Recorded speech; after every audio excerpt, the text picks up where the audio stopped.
Hello, lovelies, and welcome to a brand new episode of Collective Consciousness. My name is Tiny, and I'm your host, and I am so happy to welcome you to the show where we focus on expanding your consciousness. So, if you missed last week's episode, let me do a quick recap. We discussed how to find strength in the face of weakness. So, we discussed three different things: balancing mind, body, and spirit in order to create and generate strength during those weak moments. Well, this week we're going to talk a little bit more in depth about not necessarily strengths and weaknesses, but how to strengthen yourself spiritually, physically, and emotionally by connecting with your higher self.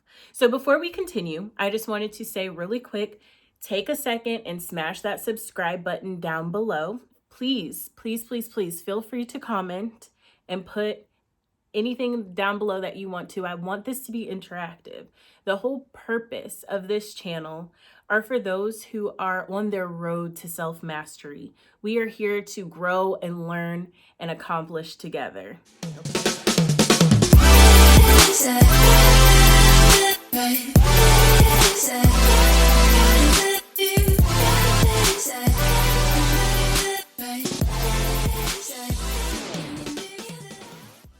Okay, so today we are going to talk about what is my higher self.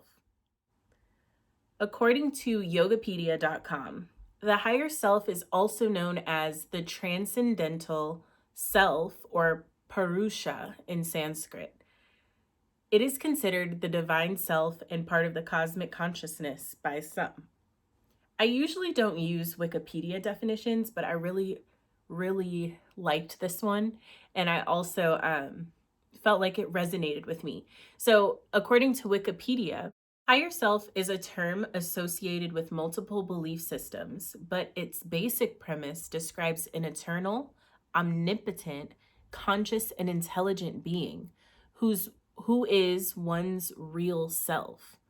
Blavatsky formally defined the higher self as Atma, the inseparable ray of the universe and oneself. In my opinion, your higher self is which that connects your physical being to the piece of you that is God. As we've previously discussed, within our bodies, we have cells, and within the cells, we have DNA. Within our DNA lives our innate, the God particle. And this is the particle that connects you to God. When it says in biblical texts, we are made in God's image or in his likeness, this is what it's talking about. So there is an extension of you, a piece of you outside of your physical body, one that could literally not be contained within your physical body, that lives on what they call the other side of the veil. Okay, so I'm going to break down a little bit what that means. A lot of spiritual people kind of understand that term or what the veil is. Basically, here on Earth, we live in a 3/4 dimensional reality, right? So what happens is in the spiritual realm, it is multidimensional, right? It is not limited to the 3 or the 4 dimensions that we currently live in. Within that interdimensional realm exists everything beyond us, beyond the physical. It exists our metaphysical selves, God, creation, energy, ancestors, things like that. All of the esoteric or spiritual things that you may not be able to see, touch, hear, or feel here on Earth, right? This is where consciousness exists, okay? Now, we are connected to this consciousness through our higher selves. So a lot of people have experienced or have heard of astral projection, right? So that's when you're asleep and you have an outer body experience. You leave your body and you physically see your body laying there in the bed, and you're able to travel wherever, the universe, the world, fly in the sky, or wherever. People go visit people that they love, and things of this nature, right? So basically what that is you within your body connecting to your higher self in order to have that outer body experience. So we have the ability to connect with our higher selves in this physical realm to create the life that we want. Okay, so that's how you really manipulate and use the law of attraction to your benefit. You have to become one with yourself. I know you guys have heard that before. So that's kind of what that means. So I'm going to give you guys a quick 7-step guide to reaching your higher self. Okay, here we go. Step 1, develop awareness around you. So developing awareness around you will be super helpful because that's what consciousness is, right? We remember the first episode of what is consciousness? Consciousness is the awareness of your surroundings, the awareness of your life, of your physical being here. Now, developing awareness around you includes within you as well. So develop that awareness of what's going on. Be able to hear and listen and see and feel, right? Pick up all of these cues that are universal, that are going to help you into interpreting what the universe has to provide for you. Okay? Step 2, look within. So once you have developed that awareness, once you are able to observe, now you have to look within. A lot of people like to complain and blame everything on everyone else. For example, I woke up this morning, I stubbed my toe. And then after I stubbed my toe, I spilled my coffee on me. And then I got into the car to go to work and there was traffic. And then when I got to work, Sally Sue I overheard her talking about me and whatever I did on Friday night. And I told her it was a secret, and all of these things happen. And once you start on a negative stream of things and you have that negative stream of thought process, then what's going to happen is that is going to compound as you continue. However, if you take a second, you look within, and you're able to take responsibility, not necessarily for you stubbing your toe or spilling coffee on yourself, although, yeah, you should take responsibility for that because it's only your fault, right? If you were maybe a little more careful, it took a little more time, or maybe were more mindful, these little things wouldn't have happened to create that compound effect in your day, okay?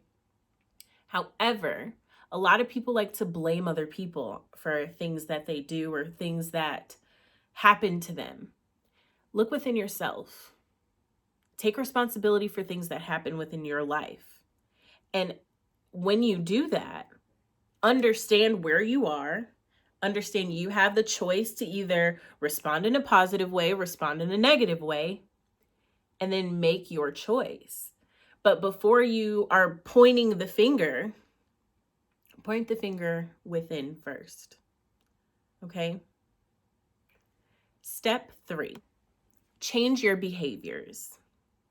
When you change your behaviors, you get different outcome. What is the definition of insanity? You repeat the same thing over and over, expecting a different result, right? If you want things in your life to change, you have to change things in your life. Okay, so change your behaviors. Behave as the type of person that you want to be. So for example, for me, I want to be a successful businesswoman or business person.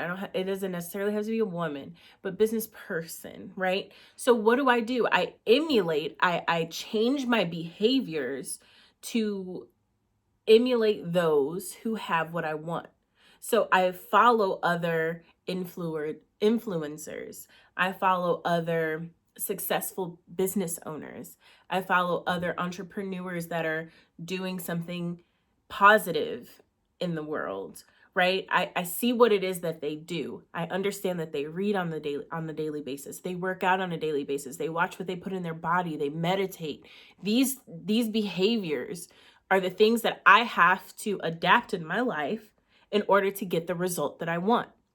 So really take a second and ask yourself, what do you want in life? Who is a role model of yours and why? And then once you've answered that question, challenge yourself. Now sit there and be like, okay, so what behaviors does this person have that got them to where they're at, right? So that way you can emulate that and get to where they're at. Make sense? Perfect. Step 4, educate and grow your mind. On a daily basis, you should be feeding your mind. You're literally a plant, right? You are just more complex than a regular plant, but we are extensions of the earth and we are plants. We are the plants of the earth, okay? You have to water and feed a plant. You have to water and feed your mind, your body, and your spirit, right? We feed our body every day. Why don't you feed your mind every day? What did you read today? I'll wait. What have you learned today? Make it a habit to learn something intentionally every single day. You have no idea how this increases efficiency, brain function. It helps with clarity.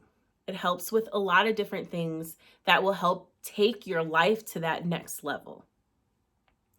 Step 5, develop discipline. I was just listening to a podcast this morning, and they were talking about how the top 15% of successful people work out 5 times a week. And a lot of successful business owners and entrepreneurs are putting in the same amount of physical exertion as a professional athlete on a weekly basis. You have to develop discipline. As I said in last week's episode, we are going to do a cleanse. I have about 6 people who are going to do it with me. I'm super excited. We are going to kill and knock this cleanse out of the park. But I'm not doing this cleanse because I like to drink lemonade for 10 days and not eat anything. I love food. I don't know if you guys remember the food episode, but that's like my favorite thing on this planet. I love food. But what are you willing to give up to get what you want, right? I am not satisfied with where my life is right now. And that's okay. A lot of us are not, right? But if you're not satisfied, you have an option. You have an option on everything. You can either accept it for what it is and just stay unsatisfied and settle, become complacent, or you can decide to change things. You can decide that you want better for yourself. So then you must discipline yourself as well. You must take it up a notch, ramp it up a notch, right? What are you willing to give up? I'm willing to give up my favorite thing on this planet, food. I've already done this cleanse twice this year. So for 20 days out of 2020, I did not eat a single thing. I'm going to repeat that. For 20 days in 2020, I did not eat a single thing. That's insane. But it's because I have a hunger for something that is bigger than just my physical body. I have a hunger for success. I have a hunger to help people. I have a hunger to spread the information that I have with others because I know that it's going to be beneficial. So what do? I discipline myself. During this cleanse, I'm going to do a 20-minute workout every morning. And I'm going to show you before and after. I'm going to track the whole cleanse. Don't worry. And I want to show you how dedicated I am to what it is I'm saying I'm doing. Okay, so discipline yourself, whatever it is. The hardest thing, do the hardest thing first. Okay?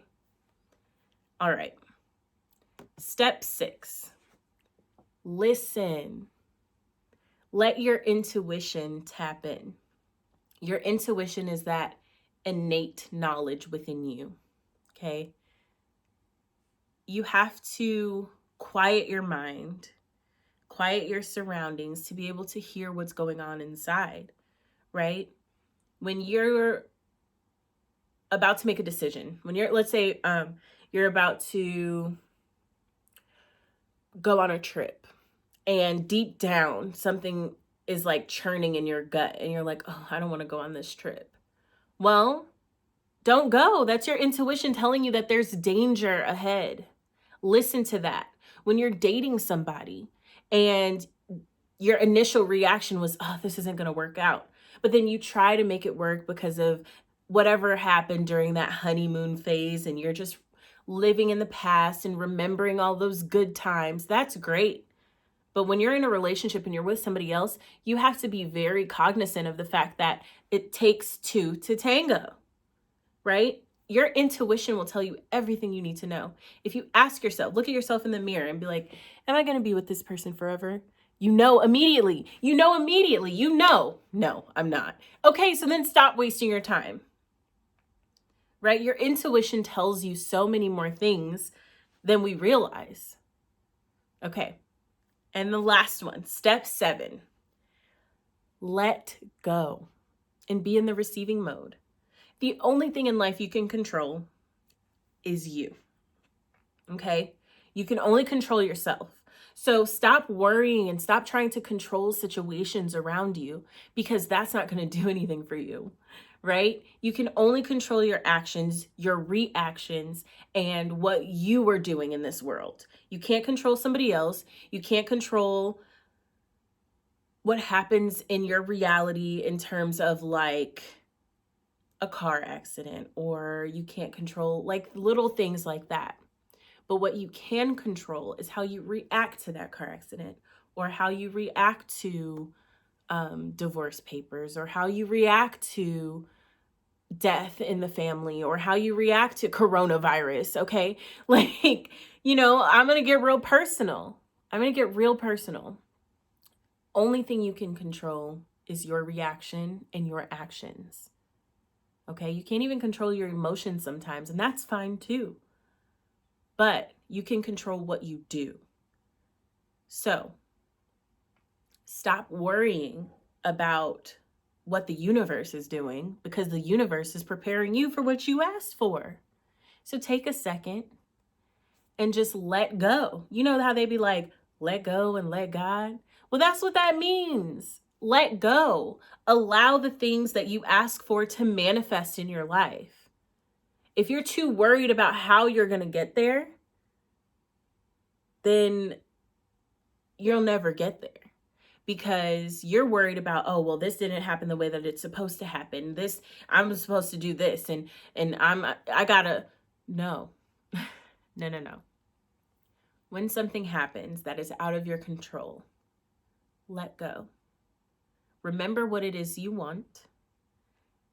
Be grateful for what it is you have, and allow the universe to give you what it is you asked for. Okay?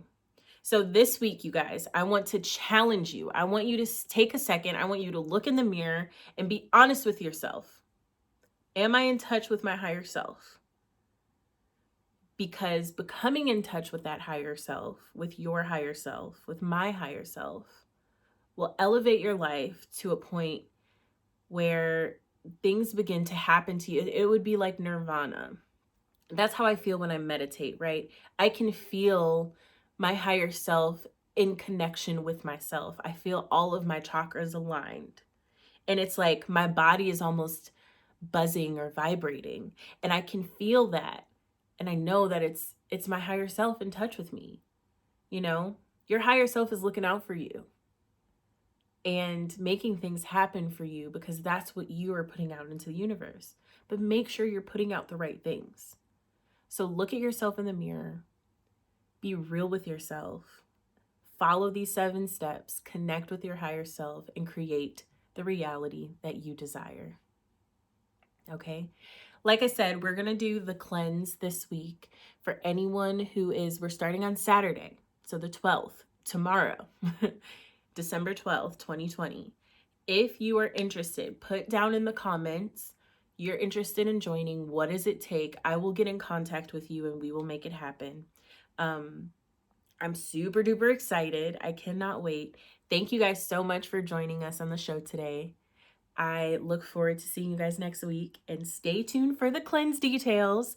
And one more time, if you did not hit that subscribe button, go ahead and hit the subscribe button real quick, especially if you feel like this is something that you enjoyed, you like this type of content, you feel like you learned something, drop a hashtag value down below for me.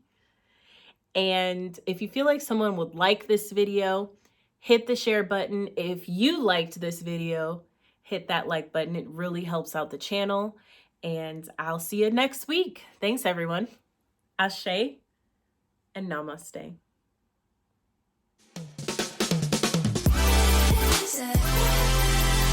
Right.